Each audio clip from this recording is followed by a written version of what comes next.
Добро пожаловать на виртуальный тур развития холодовой цепи поставок в Центральной Азии. Представляем вашему вниманию серию образовательных видеороликов по теме холодовой цепи. Авторитетные эксперты с большим опытом работы в этой отрасли поделятся своими знаниями и откроют профессиональные секреты, которые помогут вам обеспечить качественное хранение и логистику продукции, чтобы удовлетворить запросы потребителей и успешно развивать ваш бизнес.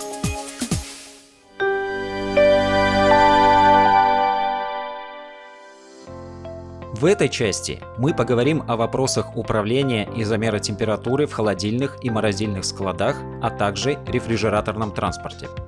Важно, чтобы сотрудники склада прошли подготовку по определению характеристик, что фрукты и овощи могли быть неправильно обработаны до поступления на склад.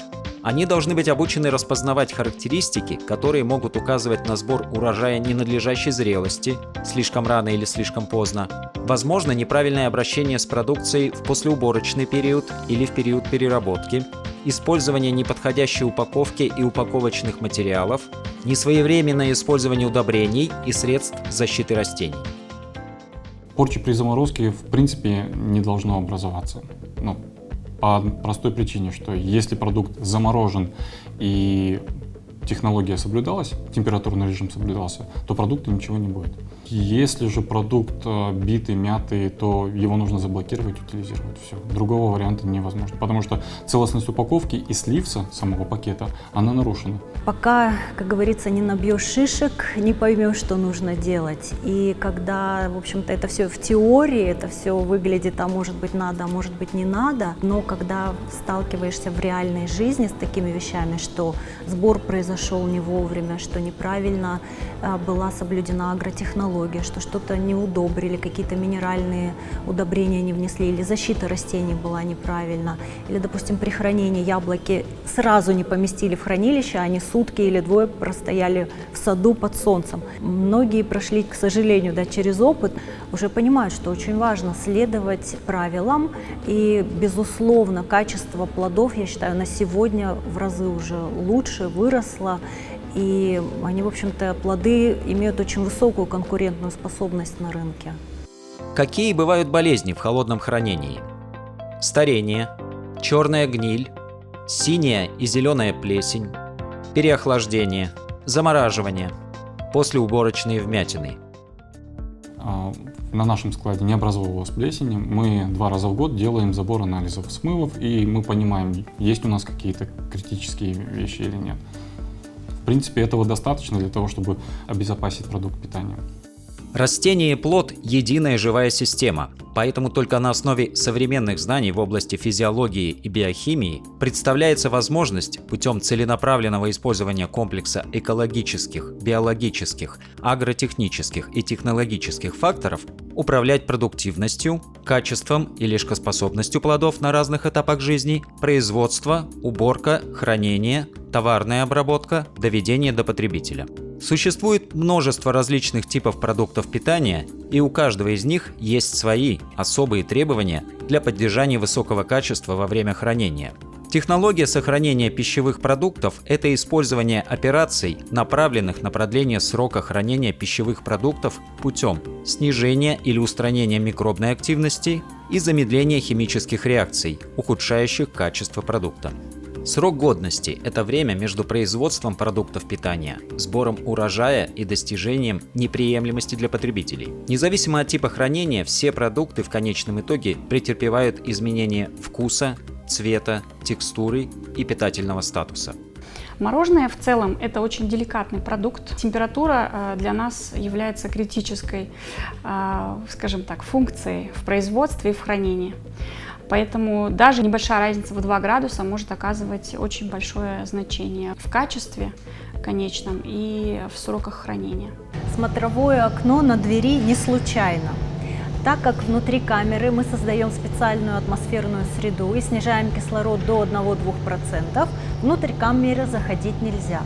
Но нам обязательно нужно мониторить состояние яблок. Данные плоды были обработаны перед хранением метилциклопропен-1, ингибитором этилена. Очень важно во время хранения проводить анализ и мониторить, в каком состоянии находятся яблоки. Всегда перед смотровым окном выставляется несколько контейнеров с необработанными яблоками. Рядом ложатся сеточки с обработанными плодами, для того, чтобы мы могли наблюдать в динамике, как ведут себя обработанные плоды и необработанные.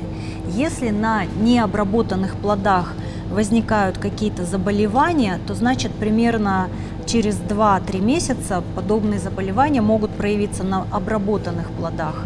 Соответственно, нужно камеру снимать с режима и начинать реализацию. Вы можете видеть, что вот данная камера до сих пор стоит под атмосферой. Сегодня у нас конец июля 2021 года. Данная камера была заложена и выведена под режим хранения 26 сентября 2020 года. И вы можете увидеть, какого качества яблоки до сих пор. Прекрасное состояние, сохранилась плотность, сохранилась гибкость плодоножки, она не засохшая, прекрасный цвет, нет болезней, яблоки в великолепном состоянии. Как узнать, что требования по температуре на складе соблюдаются? С помощью мониторинга и документирования температуры. Температура в помещениях для хранения должна замеряться не реже 2 раз в день. В некоторых случаях температуру следует замерять 3 раза в день. Если измерять температуру 2 раза в день, то почти наверняка можно заметить какие-либо развивающиеся проблемы. Прогулка по объекту – хорошая практика, потому что это позволяет техническому персоналу замечать другие проблемы, которые могут возникнуть на складе, и начать работать над их решением, прежде чем они станут настоящими проблемами. Холодное хранение – важнейший момент – это фиксация температуры. Если у вас нет фиксации температуры на протяжении всего дня, суток, месяца, года, нет анализа, аналитики, соответственно, вы не контролируете ни продукт, ни температуру, ни на самом складе, ни в машине, но в траке имеется в виду, ни при доставке, нигде. Понижение оно не критично для продукта, а повышение температуры – это щелчок, назовем так это, для роста бактерий. После того, как мы собрали урожай и заполнили камеру, мы еще раз делаем анализы. И один из дополнительных анализов – это определение температуры внутри плода. Есть такие вот приборы специальные, внутриплодный термометр. Тоже он электронный.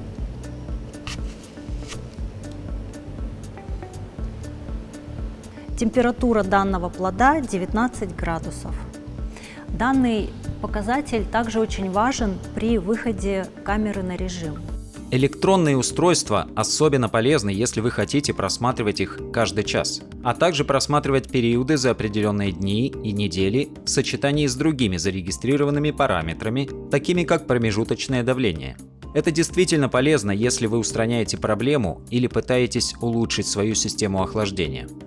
Важно задокументировать свои письменные процедуры и как минимум 2 раза в день документировать температуру в холодильных камерах. Кроме того, эксперты GCCA предлагают документировать время калибровки термометров, чтобы можно было доказать, что вы точно калибруете их. Также советуется документировать дату проведения тренингов своих сотрудников, дату обучения новых сотрудников склада. В этом случае можно показать клиенту, что сотрудники склада своевременно обучаются всем процедурам и освежают знания по технологии. Если мы говорим про калибровку и поверку, то, к примеру, у вас есть 3-4 термометра, из них у вас должен быть обязательно один эталонный, которым вы не работаете, потому что он является эталонным, по нему вы будете сверять данные с остальными, потому что бывает такое, что термометр просто выходит из строя. Поэтому важный момент обязательно поверки этих термометров, как минимум раз в год, а то и 2 раза в год, калибровки этих термометров и своевременной замене. Традиционно холодовая цепочка состоит из различных заинтересованных сторон, действующих по всей цепочке поставок, а требования к контролю температуры связаны друг с другом от места происхождения до конечной точки распределения товаров. Любое превышение температуры отрицательно скажется на качестве и безопасности продуктов. Следовательно, важность поддержания непрерывности холодовой цепи, особенно во время транспортировки, является ключевым фактором для сохранения цельности холодовой цепи. Хранение сегодня у нас на не очень высоком уровне, потому что, во-первых, недостаток самих холодовых складов, и мы в основном продукцию экспортируем именно после сбора. Не проводим какое-то предварительное охлаждение, потому что не хватает у нас емкости, не хватает оборудования, и это опять же сказывается на качестве продукции. Поэтому этот рынок, как я отметила, новый, и надо все больше повышать потенциал не только у владельцев этих складов, но и у самих фермеров, которые готовят продукцию после сбора к отправке, правильно ее хранение и охлаждение. До того, как ставить продукт, они забывают о консультантах, они забывают о процессах, которые нужно соблюдать. Почему? Потому что этот продукт очень живой, он дышит и активно дышит после срыва. Когда они заносят продукцию, они видят, что он свежий, он хорошо выглядит. А вот когда уже месяц проходит, 2 месяца проходит, там уже начинается порча и начинаются звонки или консультанту, или другому. Они забывают, что холодильник не является госпиталем, который лечит продукцию. То, что вы туда положили нормально и соблюдали все вот эти процедуры, это может вам сохранить продукцию. Если вы не соблюдаете его, как где-нибудь какую-нибудь ошибку делаете, как это с человеком, то есть он уже портится. У нас, конечно, есть производители молочной продукции, они очень хорошо развиваются, холодовая цепь у них должна быть поставлена, они это используют. А вот именно по плодоовощным мы сейчас развиваемся, и мы помогаем, кто-то реализует, уже строят понемногу такие холодильники, и в целом это в будущем, я надеюсь, что наш продукт из Центральной Азии будет конкурентным во всем мире. Соблюдать условия, что немногие там хотят или стремятся, да, у нас как бы подход к бизнесу немножко иной. Мы наоборот стараемся, чтобы водитель не выключал установку даже во время заправки, не выключал установку во время сна. Ну, то есть машина завелась и выключилась только когда приехала. Тренинги позволили понимать. К примеру, мы на загрузку, когда приезжали, мы установку не выключали. Даже если мы вскрыли ворота и подъехали в герметизатор, да, то установка работала. Нам объяснили, что смысла в этом нет. Практически все скоропортящиеся продукты будут перевозиться грузовиками на определенном этапе цепочки поставок. Я вам расскажу про наши рефы, которые у нас доставляют продукцию внутри Алматы и внутри города Нур-Султан. Это 10-тонники, мультитемпературные. Это означает, что мы можем одновременно вести и сухой, и заморозку, и охлажденку. Требуемая температура должна быть указана во всей транспортной документации. Ненадлежащая транспортировка особенно влияет на качество и состояние продукта, то есть на его безопасность. Повреждения, усадка и порча товара влияет на доход компании, так как вам приходится делать скидки из-за потери качества и состояния товара. Доход компании также страдает из-за судебных издержек в связи с претензиями и судебными разбирательствами в связи с испорченными продуктами. Все это в итоге влияет на рыночную стоимость бренда, его узнаваемость и ведет к потере доли рынка вашего клиента. Бывали случаи, когда фура приезжает, а температура у нас не соответствующая. Такая фура будет утилизирована полностью. Продукты животного происхождения не будут кремированы, все остальные продукты они будут захоронены. Да, это убытки для компании, но здесь важный момент, с какой компанией вы работаете. Я имею в виду транспортную компанию, которая доставляет вам продукты питания, снабжает ваш распределительный центр, то она всегда страхует все свои риски. И здесь уже подключается сама страховая компания, которая вам возмещает все убытки, которые вы понесли. Стандартная модель большинства перевозок – это перевозки на грузовых автомобилях или перевозки на пикапах. На пути от точки А к точке Б грузовой автотранспорт может делать несколько остановок. У вас может быть свой собственный специальный транспорт. Или вы можете воспользоваться услугами транспортных компаний. У нас все рефрижераторные контейнера являются автономными. Грузоподъемность 27 тонн. Полный бак это примерно 800 литров. Хватает от 14 до 20 дней, зависимо от температурного режима, который надо соблюдать. В онлайн-режиме мы можем контролировать весь температурный режим. Кстати, температурный режим работает по системе зима-лето. Получается, мы можем дать минус 20 градусов, плюс еще можем дать плюс 20 градусов. Это тоже очень хороший приоритет для наших клиентов. При транспортировке грузов данных всегда риски очень высокие. Это нестандартный груз, который загрузил, оформил, пломбу повесил, отправил. Здесь надо постоянно контролировать этот процесс. Обычно, когда мы по маршруту ТМ через Каспийское море перевозим данные грузы, эти контейнера, эти вагоны сопровождаются людьми. Те люди, которые тоже контролируют весь процесс перевозки, контролируют техническую часть, это подача электроэнергии, это температурный режим, это соблюдение всех правил санитарных норм. Это, конечно, очень затратно для основных перевозчиков. В данный момент эти риски тоже можно минимизировать. Это первый инструмент, это страхование этого груза. Второй инструмент – это онлайн-контроль в температурном режиме. Третий инструмент – это бесперебойное прохождение границы. Заранее это предварительная подача декларации, транзитной декларации на границу. Весь этот сервис в настоящее время мы в полном комплексе оказываем для наших клиентов.